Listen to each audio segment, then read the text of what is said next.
को या अपने बारे में जानकारी को अलग रखने और इस तरह खुद को चुनिंदा रूप में व्यक्त करने की क्षमता है।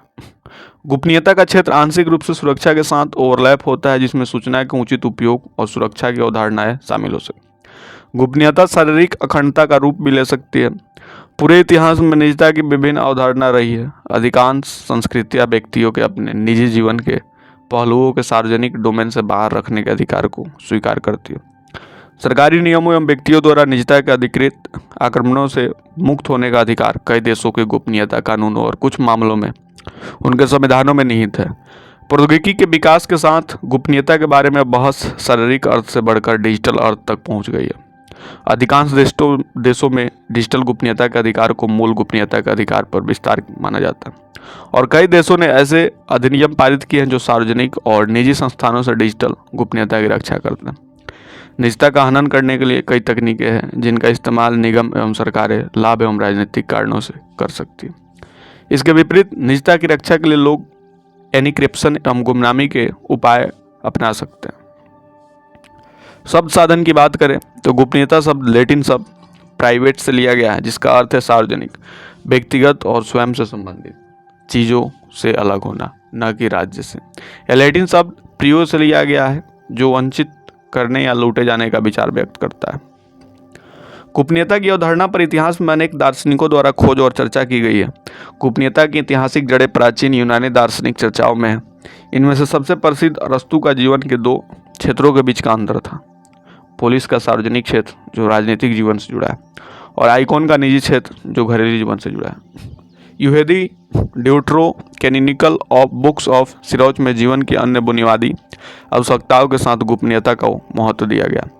अंग्रेजी दार्शनिक जॉन लॉक के प्राकृतिक अधिकारों और सामाजिक अनुबंध पर लेखन ने व्यक्तिगत अधिकारों की आधुनिक अवधारणाओं के लिए आधार तैयार किया, जिसमें गोपनीयता का अधिकार भी शामिल है। अपने दूसरे ग्रंथ सिविल गवर्नमेंट ने लॉक ने तर्क दिया कि एक व्यक्ति अपने जीवन, स्वतंत्रता और संपत्ति के प्राकृतिक अधिकारों के माध्यम से अपने स्वयं के अधिकार का हकदार है। उनका मानना था कि सरकार इन अधिकारों की रक्षा के लिए जिम्मेदार थी, इसलिए व्यक्तियों को व्यक्तिगत तकनीकियों एवं गतिविधियों का अभ्यास करने के लिए निजी संस्थानों की गारंटी दी गई थी।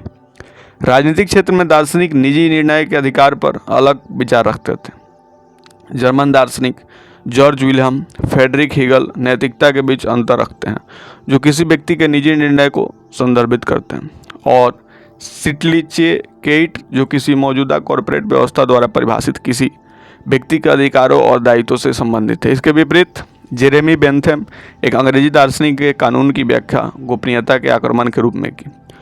उपयोगितावाद ने उनके सिद्धांत ने तर्क दिया कि कानूनी कार्रवाइयों को मानव कल्याण एवं आवश्यक उपयोगिता में उनके योगदान की सीमा से आंका जाना चाहिए।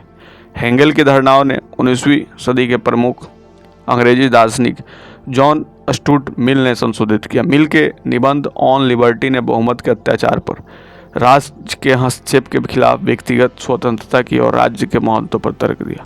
उनके विचारों ने व्यक्तिगत विकास और आत्म अभिव्यक्ति के लिए गोपनीयता के अधिकार को आवश्यक बताया। निगरानी के इर्द गिर्द चर्चाएं गोपनीयता पर दार्शनिक विचारों से मेल खाती है। जेरेमी बेंथम ने 1791 में पेनोटिपकॉन नामक जेल में अपने वास्तुशिल्प डिजाइन के माध्यम से पेनोटिप प्रभाव के रूप में जाने वाली घटना को विकसित किया। इस घटना के निगरानी की संभावना को यह सामान्य जागरूक के रूप में खोया था, जो किसी विशेष क्षण में कभी साबित नहीं हो सकती थी। फ्रांसीसी दार्शनिक मिशेल फौकॉल्ट ने निष्कर्ष निकाला कि पेनिकॉप्टन के उदाहरण में निगरानी की संभावना का मतलब है कि कैदी के पास जेल के नियमों का पालन करने के अलावा कोई विकल्प नहीं है। जैसे जैसे तकनीक आगे बढ़ी, गोपनीयता की सुरक्षा और उल्लंघन का तरीका इससे भी साथ बदल गया, और कुछ तकनीकों के मामले में जैसे कि प्रिंटिंग प्रेस एवं इंटरनेट सूचना साझा करने की बढ़ी हुई क्षमता गोपनीयता का उल्लंघन करने के लिए तरीकों को जन्म दे सकती है। आमतौर पर यह माना जाता है कि संयुक्त राज्य अमेरिका में गोपनीयता की वकालत करने वाला पहला प्रकाशन सैमुअल वारेन और लुइस ब्रैंडिंग का 1890 का लेख गोपनीयता का अधिकार था, और यह मुख्य रूप से मुद्रण प्रौद्योगिकी द्वारा संभव किया गया समाचार पत्रों और तस्वीरों से वृद्धि के जवाब लिखा गया था। 1948 में जॉर्ज ऑरवेल द्वारा लिखित 1984 प्रकाशित हुई थी।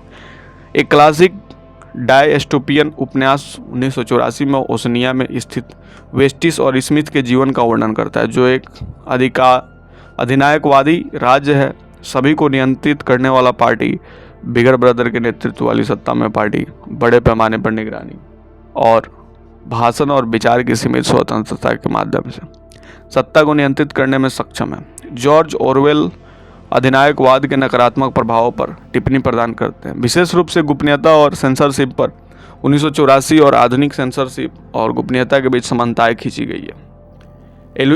उल्लेखनीय उदाहरण यह है कि सरकार के बजाय बड़ी सोशल मीडिया कंपनियां उपयोगकर्ताओं के डाटा की निगरानी करने और यह तय करने में सक्षम है कि उनकी सेंसरशिप नीतियों के माध्यम से ऑनलाइन क्या कहा जाना चाहिए। अंततः मौलिक मुद्रा उद्देश्य के लिए 1960 के दशक में लोगों ने इस बात पर विचार करना शुरू किया कि कैसे प्रौद्योगिकी में परिवर्तन गोपनीयता की अवधारणा में बदलाव ला सकते हैं। वेंस फेकर्ड और दी नेकेड सोसाइटी उस युग के गोपनीयता पर एक लोकप्रिय पुस्तक थी और उस समय गोपनीयता पर अमेरिका विमर्श का नेतृत्व किया था। इसके अलावा एलन वेस्टिन की गोपनीयता और स्वतंत्रता के गोपनीयता के बारे में बहस को एक भौतिक अर्थ से बढ़ाएगा कि कैसे सरकार किसी व्यक्ति के शरीर को नियंत्रित करती है। अन्य बात करें तो यानी रो बनाम वेड और अन्य गतिविधियों जैसे वायर टाइपिंग और फोटोग्राफिंग जैसे महत्वपूर्ण रिकॉर्ड डिजिटल होते गए। वेस्टिंग ने तर्क दिया कि व्यक्तिगत डाटा होता जा रहा है और व्यक्ति को अपने डाटा पर पूर्ण अधिकार क्षेत्र होना चाहिए। नई तकनीकी निजी जानकारी एकत्र करने के नए तरीके भी बना सकती है। 2001 में कानूनी मामले काइलो बनाम यूनाइटेड स्टेट्स को निर्धारित किया कि थर्मल इमेजिंग उपकरणों का उपयोग जो बिना वारंट के पहले से अज्ञात जानकारी से प्राप्त कर सकते हैं। गोपनीयता का उल्लेख 2019 में प्रतिस्पर्धी वॉइस स्पीकिंग सॉफ्टवेयर में कॉर्पोरेट प्रतिद्वंदी विकसित करने के बाद एप्पल और अमेजन ने कर्मचारियों को अंतरंग क्षणों को सुनने और सामग्री को ईमानदारी से लिखने की आवश्यकता बताई। पुलिस और नागरिक अक्सर इस बात पर विवाद करते हैं कि पुलिस किस हद तक किसी नागरिक की डिजिटल गोपनीयता दखल दे सकती है। उदाहरण के लिए 2012 ने सुप्रीम कोर्ट में यूनाइटेड स्टेट्स बनाम जोन्स में एंटोनी जोन्स के मामले में सर्वसम्मति से फैसला सुनाया था, जिससे बिना वारंट के अपनी कार एवं जीपीएस ट्रैकर का उपयोग करके ड्रग रखने के आरोप में गिरफ्तार किया था। वारंट रहित ट्रैकिंग चौथे संशोधन का उल्लंघन करती है। सुप्रीम कोर्ट ने यह भी उचित ठहराया कि परिवहन में कुछ गोपनीयता की उचित अपेक्षा है, क्योंकि गोपनीयता की उचित अपेक्षा पहले से ही ग्रिशोल्ड बनाम कनेक्टिकट के तहत स्थापित की गई थी। सुप्रीम कोर्ट ने यह भी स्पष्ट किया कि चौथा संशोधन केवल घुसपैठ के भौतिक उदाहरणों से संबंधित नहीं था, बल्कि डिजिटल उदाहरणों से ही संबंधित था और इस प्रकार यूनाइटेड स्टेट्स बनाम जोन्स ऐतिहासिक मामला बन गया। 2014 में सुप्रीम कोर्ट ने रिले बनाम कैलिफोर्निया से सर्वसम्मति में फैसला सुनाया, जहां डेविड लियोन रिले को एक्सपायर हो चुके थे। लाइसेंस टैग पर गाड़ी चलाने के लिए रोका गया जब पुलिस ने उनके फ़ोन की तलाशी ली और पाया कि वह शूटिंग से जड़ा हुआ है। बिना वारंट के किसी नागरिक को फ़ोन की तलाशी लेना अनुचित खोज थी, जो चौथे संशोधन का उल्लंघन है। सुप्रीम कोर्ट ने निष्कर्ष निकाला कि सेल फोन में कुछ तुच्छ वस्तुओं से अलग व्यक्तिगत जानकारी होती है और यह बताने से भी कि आगे निकल गया क्लाउड एवं संग्रहित जानकारी जरूरी नहीं है सबूत का एक रूप हो। रिले बनाम कैलिफोर्निया सुस्पष्ट रूप से एक ऐतिहासिक मामला बन गया, जिसने पुलिस के सामने आने पर नागरिकों की गोपनीयता डिजिटल सुरक्षा की रक्षा की। डिजिटल गोपनीयता के मामले में कानून प्रवर्तक और नागरिकों के बीच संघर्ष की एक हालिया उल्लेखनीय घटना 2018 का मामला है।